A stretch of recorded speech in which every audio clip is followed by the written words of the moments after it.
Hi friends, Ahalya శాప వృత్తాంతం కథను మీరు చాలాసార్లు విని ఉంటారు. అసలు అహల్య ఎవరు? ఆమె గౌతమి మహాముని ఎందుకు పెళ్లి చేసుకుంది?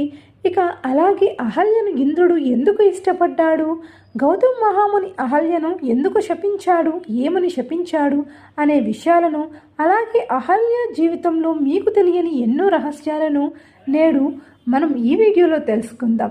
ముందుగా మనం అహల్య ఎవరు అనే విషయాన్ని చూస్తే, అహల్య బ్రహ్మదేవుని మానసపుత్రిక.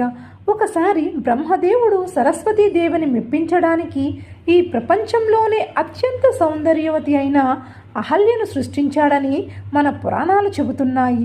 అలాగే మన పురాణాల ప్రకారం బ్రహ్మదేవుడు అహల్యను సృష్టించిన తరువాత ఆమెను జాగ్రత్తగా చూసుకోవడానికి గౌతమ మహామునికి అప్పచెబుతాడు. ఆ తరువాత అహల్యను బ్రహ్మదేవుడు గౌతమ మహాముని దగ్గర వదిలి వెళ్ళిన తరువాత